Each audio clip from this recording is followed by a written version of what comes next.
गर्भवती गाय। धर्मापुर नाम के गांव में गिरी नाम का एक व्यक्ति दूध का व्यापार और खेती काम करके जिंदगी गुजारता था। उसके पास एक गाय और एक बैल रहते हैं। खेती के काम के समय गिरी का ध्यान पूरा उस बैल पर ही रहता था, लेकिन उस समय उसने गाय को थोड़ी घास भी नहीं डालता था।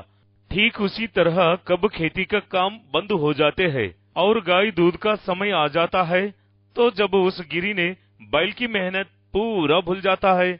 लेकिन अब गिरी केवल दूध के धंधे के बारे में ही सोच रहा है, इसीलिए उसने उस बैल का कुछ भी ध्यान नहीं लगाता था। अरे ये क्या कर रहे हैं जी? 3 दिन हो रहा है उसे हरी हरी घास डालकर। मैंने ही उसके लिए रंगा चाचा जी के पास से थोड़ी थोड़ी घास लाकर खिलाती हूँ। वैसा ही चला तो उसकी मिजाज बिगड़ती जाएगी। अरे लता, तुम मुझे परेशान मत दे। अब मैं कितना ज्यादा घास उस गाय को डाले तो वो मुझे उतना दूध दिएगी। अरे वो बैल मुझे किस काम की नहीं। इस तरह कहकर उसने वो दूध के क्यान को लेकर वहां से चले जाता है। लेकिन उसकी पत्नी लता ने उस रंगा चाचा जी के घर जाकर थोड़ी घास लाती है। क्या हुआ बेटी, उस गिरी को अकल आई या नहीं? अरे मैं बोल बोल कर बहुत थक गई हूँ चाचा जी।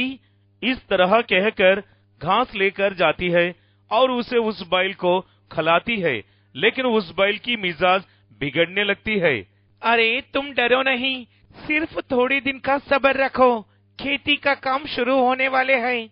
इस तरह लता उस बैल को हिम्मत देती है और वहां से चली जाती है। इस तरह थोड़ी दिन बीत जाते हैं। जब गाय दूध देना कम कर देती है, उसी तरह खेती का काम भी शुरू होने का समय भी आ जाता है।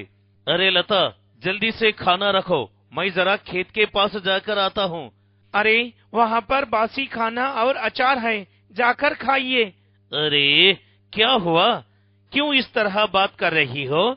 इस तरह कहकर बहुत देर तक वही खड़ा रहता है, लेकिन लता कोई समाधान नहीं देती। लेकिन इधर गिरी भूखा ही खेत को चले जाता है।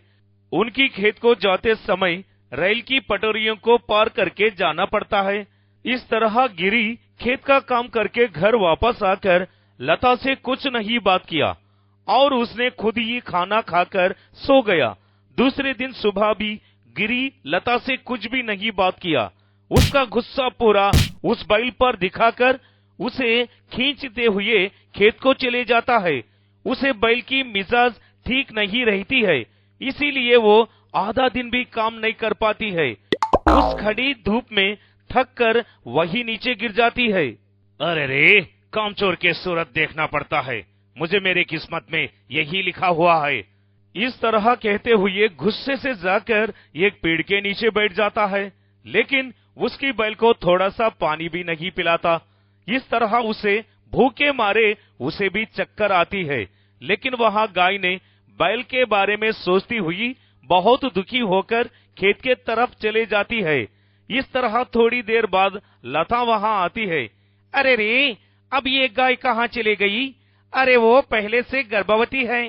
अरे बाहर बहुत गर्मी है, लेकिन वो जरूर उस बैल से मिलने गई है। मैं भी गिरी के लिए खाना लेकर खेत के पास जाती हूँ। इस तरह सोचते हुए लता गिरी के लिए खाना बांध लेकर जाती है, लेकिन यहाँ गाय धीरे धीरे चलते चलते रेल के पटरी पर चक्कर आकर गिर जाती है। उसी तरह बहुत देर तक वही पड़ी रहती है। ठीक उसी समय लता आती है। वो पटरी पर पड़ी हुई गाय को देखती है, लेकिन उसी समय दूर से ट्रेन आने की आवाज भी आती है। अरे ये तो हमारी गाय की तरह ही है। अरे रे, वहाँ से ट्रेन भी आने वाली है। इस तरह सोचकर लता उसी गाय को उठाने की बहुत कोशिश करती है, लेकिन वो गाय हिलती नहीं। इतने में ट्रेन भी पास आ जाती है। जब उस गाय को ट्रेन की आवाज सुनकर गाय उठ जाती है। जैसे तैसे कर कर लता उस गाय को बचाती है। इस तरह दोनों मिलकर खेत के पास जाते हैं। वहाँ पेड़ के नीचे गिरी बैठा हुआ था और उसी तरह वो बैल खड़ी धूप में पड़ी रहती है, लेकिन लता गिरी के पास नहीं जाती है। उस बैल के पास दौड़ दौड़ते चले जाती है और उसे पानी भी पिलाती है और उसे पेड़ के नीचे लेकर आती है। क्या हुआ है जी, आप इतने कमजोर लग रहे हो। अरे सुबह से मैंने कुछ भी नहीं खाया हूँ। इसके साथ साथ वो कामचोर बैल से इस धूप में काम कर रहा हूँ, ये गलती क्या है लता? अरे क्या बोले आप, ये बैल कामचोर है? अरे आपको ये तकलीफ देती है सच में? अरे लता, तुम क्या कहना चाहती हो? अरे आप एक दिन 2 वक्त का खाना नहीं खाए हैं, इसीलिए काम नहीं कर पाए हैं। लेकिन आपने इस बैल को 1 हफ्ता से कुछ भी नहीं खिला रहे हो, वो इतना भी धूप में कैसे काम करेगी बोलिए? ये भी 1 हफ्ता से खाना नहीं खाई है। लेकिन इधर देखो, उस गाय जरा सा भी चल नहीं पाती है, लेकिन उसका साथी इस बैल है, उसके लिए यहाँ तक भी आ गई है। अरे हम इस जानवरों से भी बहुत कम हो गई क्या जी, बोलिए? लता के बातें सुनकर गिरी को अपना गलती का एहसान हुआ।